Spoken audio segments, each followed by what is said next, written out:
Juan, Kabanata 5. Ang sinumang nananampalataya na si Jesus ay siyang Kristo ay ipinanganak ng Diyos. At ang bawat umiibig sa nanganak ay umiibig din naman sa ipinanganak niyaon. Dito'y ating nakikilala na tayo'y nagsisiibig sa mga anak ng Diyos. Pagka tayo'y nagsisiibig sa Diyos at tinutupad natin ang kanyang mga utos. Sapagkat ito ang pag-ibig sa Diyos, na ating tuparin ang kanyang mga utos. At ang kanyang mga utos ay hindi mabibigat. Sapagkat ang sinumang ipinanganak ng Diyos ay dumadaig sa sanglibutan. At ito ang pagtatagumpay na dumadaig sa sanglibutan. Sa makatwid ay ang ating pananampalataya. At sino ang dumadaig sa sanglibutan? Kundi yaong nananampalatayang si Jesus ay anak ng Diyos? Ito yaong naparito sa pamamagitan ng tubig at dugo. Sa makatwid ay si Jesucristo, hindi sa tubig lamang, kundi sa tubig at sa dugo. At ang Espiritu ang nagpapatotoo, sapagkat ang Espiritu ay katotohanan. Sapagkat may tatlong nagpapatotoo, ang Espiritu, ang tubig, at ang dugo, at ang tatlo ay nagkakaisa.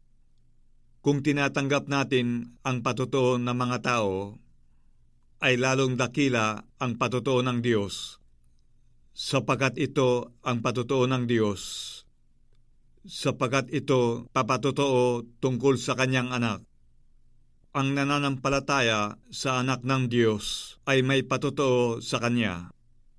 Ang hindi nananampalataya sa Diyos ay ginagawang isang sinungaling ang Diyos, sapagkat hindi sumasampalataya sa patotoo na ibinigay ng Diyos tungkol sa kanyang anak. At ito ang patotoo, na tayo'y binigyan ng Diyos ng buhay na walang hanggan. At ang buhay na ito ay nasa kanyang anak. Ang kinaroroonan ng anak ay kinaroroonan ng buhay. Ang hindi kinaroroonan ng anak ng Diyos ay hindi kinaroroonan ng buhay. Ang mga bagay na ito ay isinulat ko sa inyo upang inyong maalaman na kayo'y mayroong buhay na walang hanggan.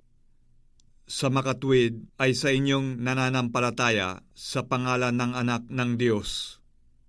At ito ang nasa ating pagkakatiwala sa Kanya, na kung tayo'y humingi ng anumang bagay na ayon sa Kanyang kalooban, ay dinidinig tayo niya.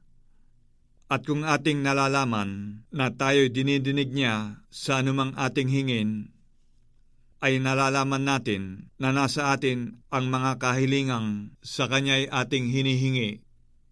Kung makita ng sinuman na ang kanyang kapatid ay nagkakasala ng kasalanang hindi ikamamatay, ay idalangin siya at bibigyan siya ng Diyos ng buhay, na ukol sa mga nagkakasala ng hindi ikamamatay, may kasalanang ikamamatay. Hindi tungkol dito ang sinasabi ko na idalangin niya.